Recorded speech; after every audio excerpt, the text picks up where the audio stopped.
Something is coming. Something you've never faced before. What's down there? I alone control the dragons.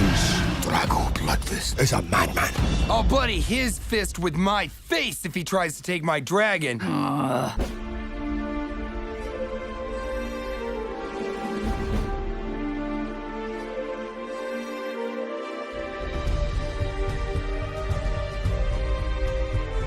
How to Train Your Dragon 2 picks up 5 years after the first film, and so Hiccup and Astrid and the gang are all 20 now, so they're young adults, and Burke is fully integrated with dragons. Dragons are a part of life. They're riding dragons and living very happily. When we meet him as a 20-year-old, he's being tasked with taking over as chief of the tribe, and he doesn't feel very cut out for that job, and so he's been expressing that restlessness by being out on the edge of the Viking map, discovering new lands.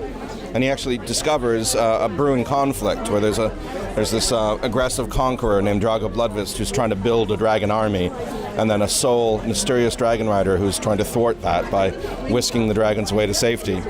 And that person, of course, turns out to be his mother. He's also grown up, and I think this is the first time this has ever been done in animation. They've actually taken the original animated characters and made them physically older. And because the books and the movie series are about growing up, I mean, it was very interesting to actually physically make the characters older. Hold on, wait just a minute. This way.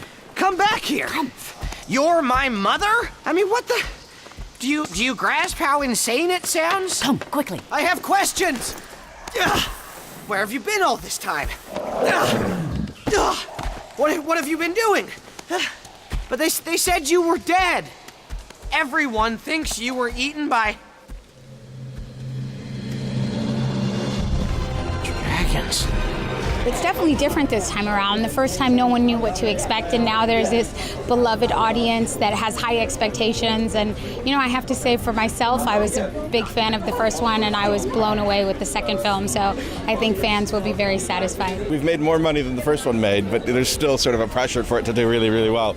But, you know, I can't control that part of it. I can only try to make the best film that we and the team of 400 that made it can do, and I think we have, you know, and the reception's been great, the reviews have been great, so, you know, the movie gods have to decide its fate ultimately. We've really got to work on your solo gliding there, bud.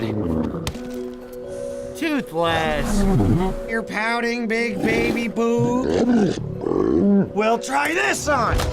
Oh, you feeling it yet? Yeah, you wouldn't hurt a one-legged.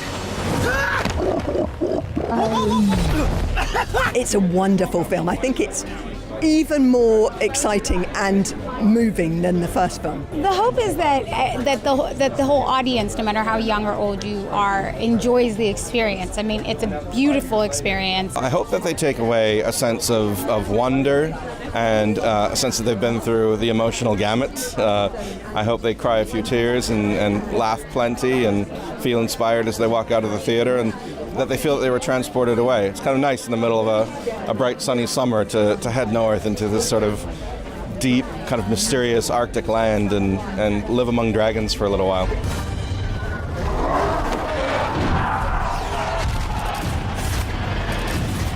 Come on, Toothless.